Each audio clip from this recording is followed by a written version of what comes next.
Hello, everybody. Welcome to week 6 of Movement Breaks. We're going to do something a little bit different today, something pretty exciting.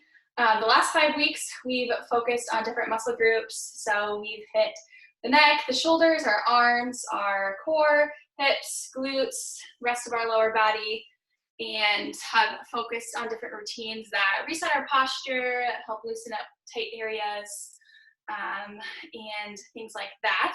This week, we're going to move into a routine that focuses on introductory pillar preparation movements. So we're still going to work on loosening up tight areas, tight muscles, and improving range of motion and that kind of thing. But our focus is going to be on movements that fit into the category of pillar preparation, or pillar prep as we like to call it. So first of all, your pillar consists of your hips, your torso, and your shoulders. And pillar preparation is designed to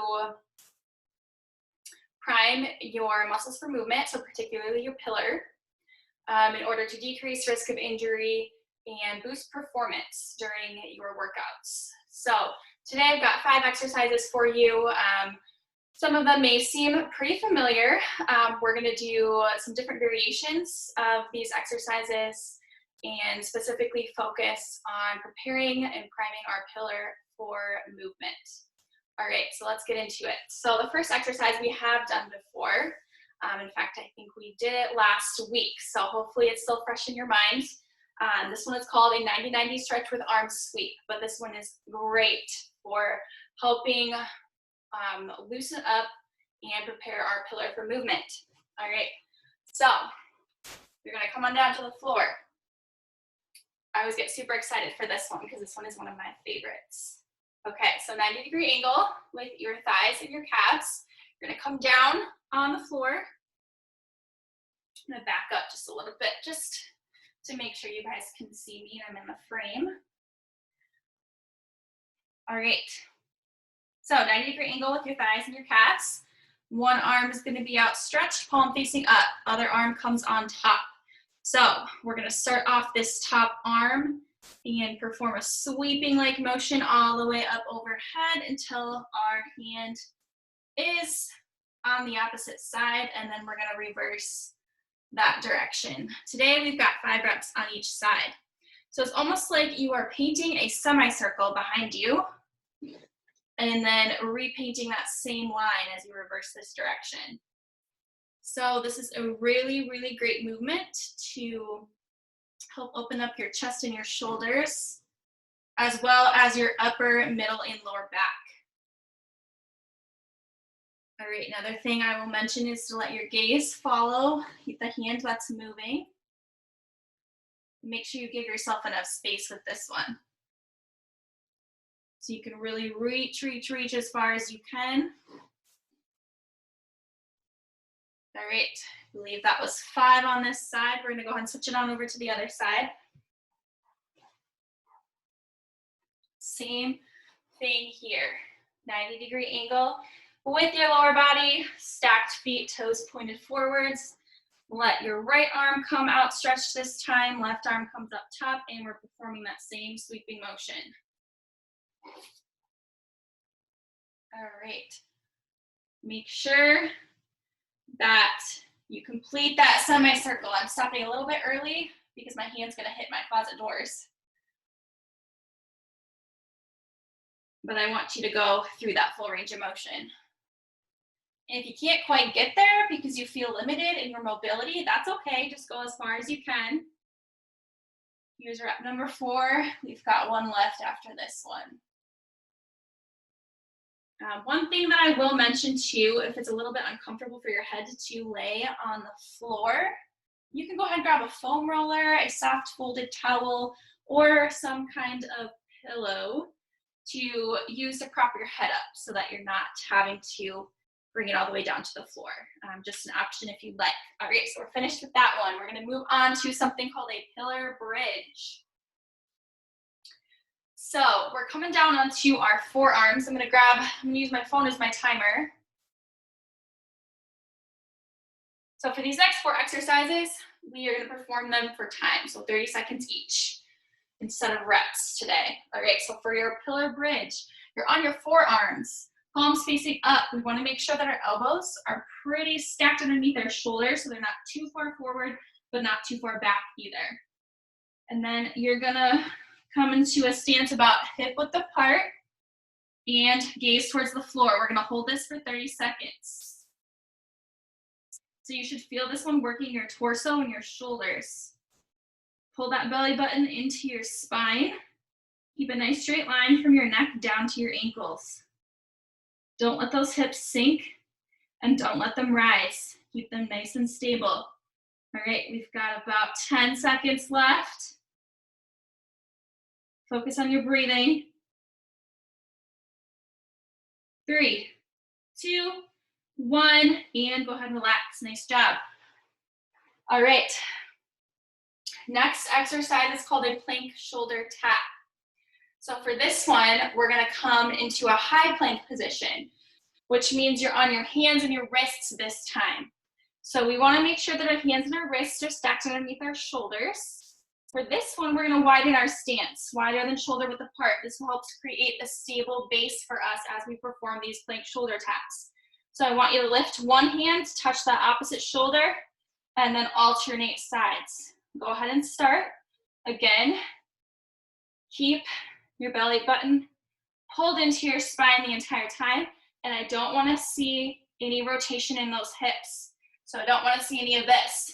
Keep your hips nice and stable. We've got 10 seconds to go. So we widen our stance to help keep our hips stable and in line with the rest of our spine. All right, nice job. Perfect. Okay. Next up, we've got a glute bridge hold. So we've done these for reps before, but we've not held it at the top yet. So come on down to the floor, back nice and flat. This is the first thing you want to check before you perform the actual glute bridge. So you want to make sure that your back is nice and flat on the floor, your pelvis is tucked into the floor. If you have a lot of arching in your lower back, meaning you can fit your hands underneath your back, that means that your low back is going to take over the movement, which is what we don't want. We want to activate our glutes, and we want our glutes to be the muscle group that we are working. All right, so tuck that back into the floor, your pelvis into the floor. Feet about hip width apart, heels on the floor, toes pointed up. Slide those heels back to your glutes a little bit. Hands at the sides. Elevate your glutes. We're gonna hold here for 30 seconds. All right, so we want a straight line from our knees to our shoulders. Make sure your upper body is pretty relaxed, but your lower body is tight. I want you to squeeze those glutes. Don't let go of that squeeze. So, I'm sure you've guessed by now, we're gonna feel this in our glutes, or we should primarily feel this in our glutes, to a lesser degree the low back, because it's part of our core that's helping us lift our hips. And then our hamstrings as well. All right, I think we held for a little longer than 30 seconds, but that's okay. Okay, you can sit up for a little bit, take a little rest, and then we're gonna come right back down to the same position. This time we've got a glute bridge with a heel lift. So we're gonna come down to the floor, back nice and flat again. Tuck that pelvis into the floor if you feel any arching. All right, palms facing down. We're gonna lift ourselves up into this glute bridge, but we're gonna add a heel lift to it. So 30 seconds, lifting up your heel, coming back down, and then repeating with the opposite side. So you wanna keep those hips up the entire time, don't let them sink. Very small range of motion here. Not a whole lot of hip flexion as we lift our heel, but just enough to feel it in our hamstrings, in our glutes. All right, we'll go for 15 more seconds. Nice job, keep those hips up.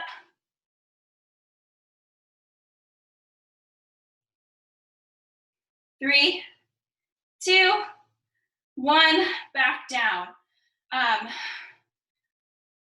A regression for this exercise, if you find that that's too difficult to add that heel lift, you can keep your lower back on the floor, keep your hips down on the floor, and then just move those hips, or move those heels up in a straight line with your hips on the floor, and then you can work your way up into that elevated hip position.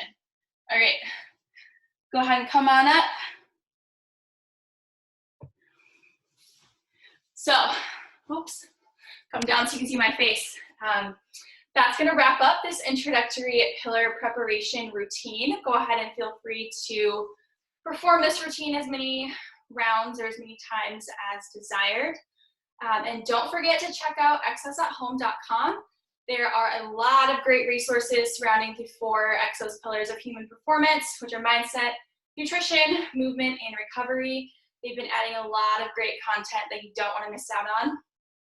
And then also, if you haven't already, go ahead and sign up and register for our digital coaching program. So with that, you'll receive a 12-week Coach Built plan. You'll be able to connect live with an Exos coach, and they'll be able to tailor that plan to you specifically, so to your current fitness level, the equipment you have access to, and your specific fitness goals, which is awesome.